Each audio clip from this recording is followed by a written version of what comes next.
महाराष्ट्र के राज्यपाल श्रीमान आचार्य देवव्रत जी, यहाँ के लोकप्रिय मुख्यमंत्री देवेंद्र फडणवीस जी, केंद्रीय मंत्रिमंडल के मेरे सहयोगी रामदास आठवले जी, के.आर. नायडू जी, मुरलीधर मोहोल जी, महाराष्ट्र सरकार के उप मुख्यमंत्री एकनाथ शिंदे जी, अजित पवार जी, अन्य मंत्रीगण, भारत में जापान के राजदूत केइची ओनो जी, अन्य महानुभाव, भाई और बहनों, विजयादशमी झाली,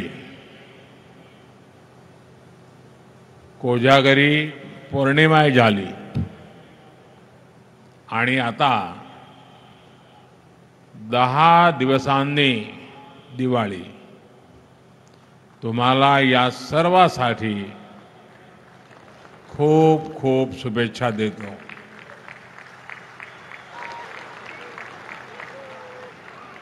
साथियों, आज मुंबई का लंबा इंतजार खत्म हुआ. मुंबई को अब अपना दूसरा इंटरनेशनल एयरपोर्ट मिल गया है. ये एयरपोर्ट इस क्षेत्र को एशिया के सबसे बड़े कनेक्टिविटी हब के रूप में स्थापित करने में बड़ी भूमिका निभाएगा. आज मुंबई को पूरी तरह से अंडरग्राउंड मेट्रो भी मिली है. इससे मुंबई में ट्रैवल और आसान होगा, लोगों का समय बचेगा. ये अंडरग्राउंड मेट्रो विकसित होते भारत का जीवंत प्रतीक है. मुंबई जैसे व्यस्त शहर में जमीन के नीचे,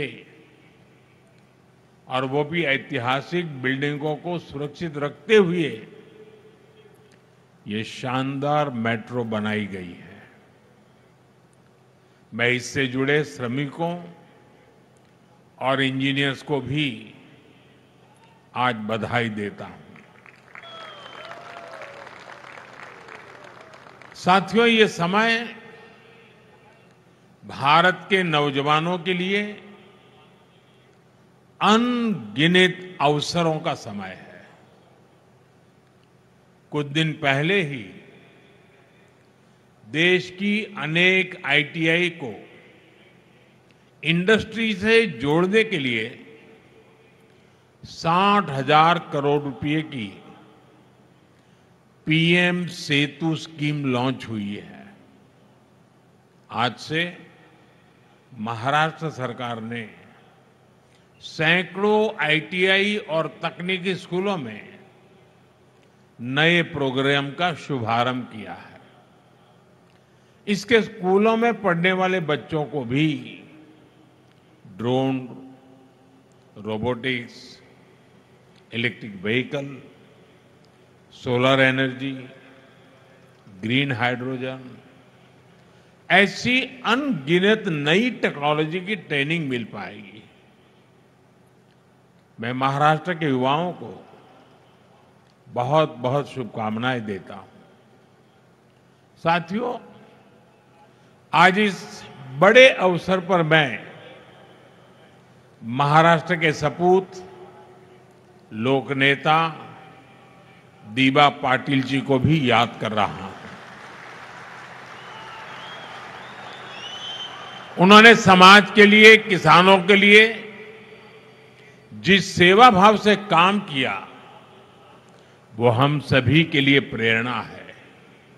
उनका जीवन समाज जीवन में काम करने वालों को हमेशा प्रेरित करता रहेगा। साथियों, आज पूरा देश विकसित भारत के संकल्प की सिद्धि में जुटा है। विकसित भारत यानी जहां गति भी हो और प्रगति भी हो, जहां लोक हित सर्वोपरि हो, जहां सरकार की योजनाएं देशवासियों का जीवन आसान बनाए। अगर आप बीते 11 वर्षों की यात्रा पर नजर डालें तो भारत के कोने कोने में इसी भावना से तेज गति से काम हो रहा है। जब Vande Bharat semi high speed ट्रेनें पटरियां पर दौड़ती है, जब बुलेट ट्रेन का काम रफ्तार पकड़ता है, जब चौड़े हाईवे और एक्सप्रेसवे नए शहरों को जोड़ते हैं, जब पहाड़ों को चीरकर लंबी टनल्स बनती हैं, जब लंबे और ऊंचे सी ब्रिज समंदर के दो किनारों को जोड़ते हैं, तब भारत की गति भी दिखाई देती है और भारत की प्रगति भी दिखाई देती है। तब भारत के नौजवानों की उड़ान को नए पंख लगते हैं। साथियों, आज का कार्यक्रम भी इसी सिलसिले को आगे बढ़ा रहा है। नवी मुंबई इंटरनेशनल एयरपोर्ट एक ऐसा प्रोजेक्ट है जिसमें विकसित भारत की झलक है।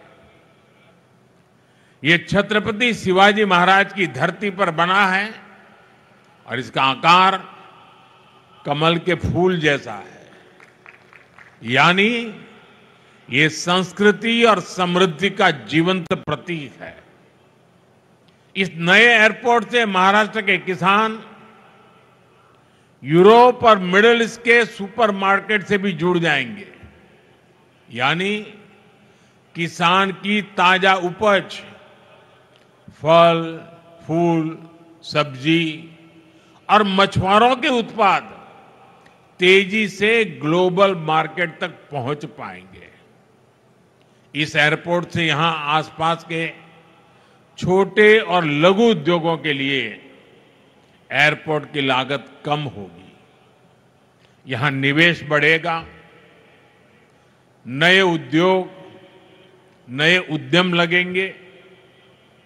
मैं महाराष्ट्र और मुंबई के सभी लोगों को इस एयरपोर्ट की बहुत बहुत बधाई देता हूं। साथियों, जब सपनों को सिद्ध करने का संकल्प हो, जब देशवासियों तक तेज विकास का लाभ पहुंचाने की इच्छा शक्ति हो, तो नतीजे भी मिलते हैं। हमारी हवाई सेवा और इससे जुड़ी इंडस्ट्री इसका बहुत बड़ा प्रमाण है। आपको याद होगा 2014 में जब देश ने मुझे अवसर दिया तो मैंने कहा था कि मेरा सपना है कि हवाई चप्पल पहनने वाला भी हवाई सफर कर सके। इस सपने को पूरा करने के लिए बहुत जरूरी था कि देश में नए नए एयरपोर्ट बनाए जाए। हमारी सरकार ने इस मिशन पर गंभीरता से काम शुरू किया। बीते 11 साल में देश में एक के बाद एक नए एयरपोर्ट बनते चले गए। साल 2014 में हमारे देश में सिर्फ 74 एयरपोर्ट थे। आज भारत में एयरपोर्ट की संख्या 160 को पार कर गई है। साथियों, जब देश के छोटे छोटे शहरों में एयरपोर्ट बनते हैं तो वहां के लोगों को हवाई सफर के लिए विकल्प मिलने लगता है। और इसमें भी पैसे की मुश्किल कम करने के लिए हमने उड़ान योजना शुरू की ताकि सस्ते में लोगों को हवाई जहाज का टिकट मिल पाए। उड़ान योजना की वजह से बीते दशक में लाखों लोगों ने पहली बार हवाई सफर किया है, अपना सपना पूरा किया है। साथियों, नए एयरपोर्ट बनने और उड़ान योजना से लोगों को तो सुविधा मिली है और साथ ही भारत दुनिया का तीसरा बड़ा डोमेस्टिक एविएशन मार्केट भी बना है। अब तो हमारी एयरलाइंस लगातार अपना विस्तार कर रही है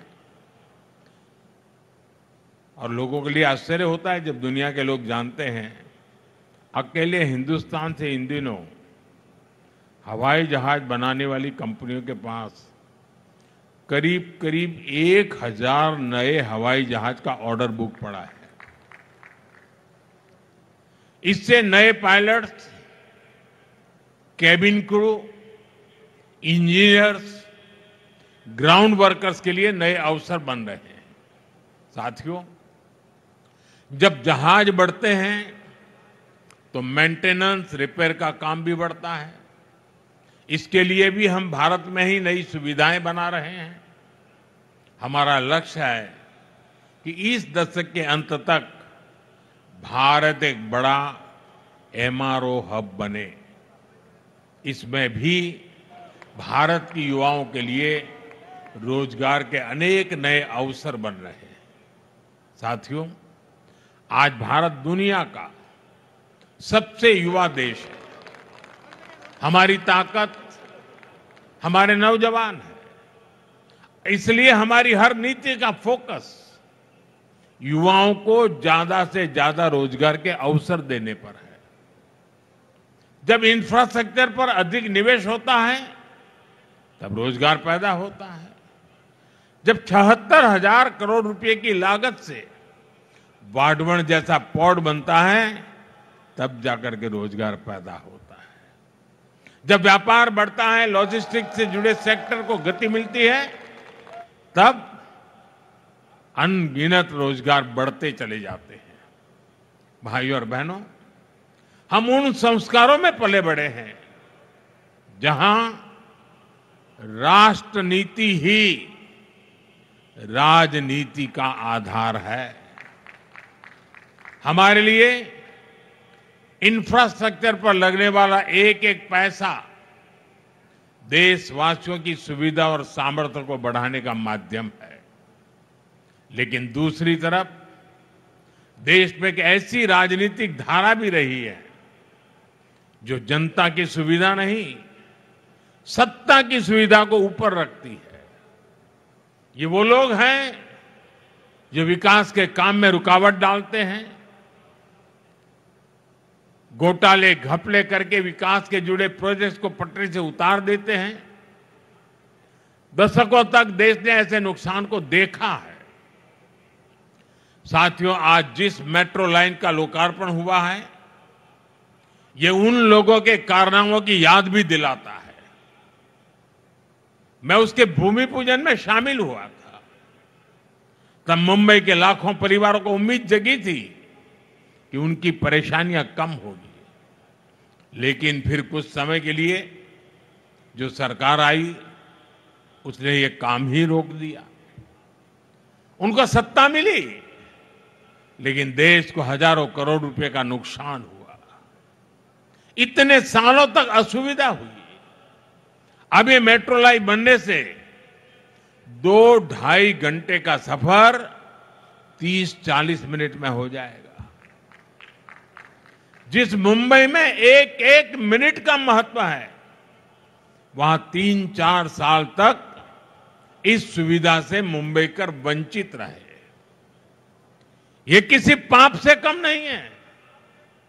साथियों, पिछले 11 वर्षों से देशवासियों का जीवन आसान बनाने पर, ईज ऑफ लिविंग पर बहुत अधिक जोर दिया जा रहा है और इसलिए rail, road, airport, metro, electric bus, ऐसी हर सुविधा पर अभूतपूर्व निवेश किया जा रहा है। अटल सेतु और कोस्टल रोड जैसे प्रोजेक्ट्स बनाए गए हैं। साथियों, हम यातायात के हर माध्यम को भी आपस में जोड़ रहे हैं। प्रयास है कि लोगों को सीमलेस ट्रैवल मिले, एक माध्यम से दूसरे माध्यम तक भटकने की मजबूरी न रहे। आज देश वन नेशन वन मोबिलिटी की दिशा में आगे बढ़ रहा है। मुंबई वन ऐप भी इसी दिशा में एक और प्रयास है। अब मुंबई वालों को टिकट के लिए घंटों लाइन में खड़ा नहीं रहना होगा। मुंबई वन ऐप से एक बार टिकट लो और उसी टिकट से लोकल, बस, मेट्रो या टैक्सी सब में सफर करो। साथियों, मुंबई भारत की आर्थिक राजधानी के साथ भारत के सबसे वाइब्रेंट शहरों में से एक है। इसलिए 2008 में आतंकियों ने भी मुंबई शहर को बड़े हमले के लिए चुना, लेकिन तब जो कांग्रेस की सरकार सत्ता में थी उसने कमजोरी का मैसेज दिया, आतंकवाद के सामने घुटने टेकने का संदेश दिया। अभी अभी हाल में कांग्रेस के एक बड़े नेता जो देश के गृह मंत्री तक रह चुके हैं, उन्होंने एक इंटरव्यू में बहुत बड़ा खुलासा किया है। उन्होंने दावा किया है कि मुंबई हमले के बाद हमारी सेनाएं पाकिस्तान पर हमला करने को तैयार थी। पूरा देश भी उस समय यही चाहता था, लेकिन उस कांग्रेस नेता की माने तो किसी दूसरे देश के दबाव के कारण तब कांग्रेस सरकार ने भारत की सेनाओं को पाकिस्तान पर हमला करने से रोक दिया था। कांग्रेस को यह बताना होगा कि वो कौन था जिसने विदेशी दबाव में फैसला लिया, जिसने मुंबई की देश की भावना से खिलवाड़ किया। और देश को ये जानने का हक है, कांग्रेस की इस कमजोरी ने आतंकवादियों को मजबूत किया, देश की सुरक्षा को कमजोर किया, जिसकी कीमत देश को बार बार जाने गंवाकर चुकानी पड़ी। साथियों, हमारे लिए देश और देशवासियों की सुरक्षा से बढ़कर कुछ भी नहीं है। आज का भारत दमदार जवाब देता है। आज का भारत घर में घुसकर मारता है। ये दुनिया ने ऑपरेशन सिंदूर के दौरान देखा भी है और गर्व की अनुभूति भी की है। साथियों, गरीब हो, नियो मिडिल क्लास हो, मिडिल क्लास हो, इनका सशक्तिकरण आज देश में प्राथमिकता है। जब इन परिवारों को सुविधा मिलती है, सम्मान मिलता है, तब इनका सामर्थ्य बढ़ता है। देशवासियों के सामर्थ्य से देश सशक्त होता है। अभी जीएसटी में जो नेक्स्ट जनरेशन रिफॉर्म्स हुए हैं, जो चीजें सस्ती हुई है, उससे भी देश के लोगों का सामर्थ्य बढ़ा है। मार्केट से आए आंकड़े बताते हैं कि इस बार नवरात्र में बिक्री के कई सालों के रिकॉर्ड टूट गए हैं। रिकॉर्ड संख्या में लोग scooter, bike, TV, fridge, washing machine, ये सब कुछ खरीद रहे हैं। साथियों, जिससे देशवासियों का जीवन बेहतर हो, जिससे देश को ताकत मिले, हमारी सरकार आगे भी ऐसे ही कदम उठाती रहेगी। लेकिन मेरा आपसे भी एक आग्रह है, स्वदेशी को अपनाइए, गर्व से कहो ये स्वदेशी है। ये हर घर का, हर बाजार का मंत्र होना चाहिए। हर देशवासी स्वदेशी कपड़े जूते खरीदेगा, स्वदेशी सामान घर लाएगा। अगर किसी को गिफ्ट देनी है तो स्वदेशी देगा, तो देश का पैसा देश में ही लगेगा। इससे भारत के ही श्रमिक को काम मिलेगा, भारत के नौजवानों को रोजगार मिलेगा। कल्पना कीजिए, जब पूरा भारत स्वदेशी को अपनाएगा तो भारत का सामर्थ्य कितना बढ़ जाएगा। साथियों, महाराष्ट्र देश के विकास को गति देने में हमेशा आगे रहा है। एनडीए की डबल इंजन सरकार महाराष्ट्र के हर नगर, हर गांव का सामर्थ्य बढ़ाने के लिए निरंतर काम करती रही है। एक बार फिर से आप सभी को विकास कार्यों की बहुत बहुत बधाई देता हूं। आप सबको अनेक अनेक शुभकामनाएं देता हूं। मेरे साथ बोलिए, भारत माता की। दोनों हाथ ऊपर करके विजयोत्सव मनाइए। भारत माता की, भारत माता की। बहुत बहुत धन्यवाद।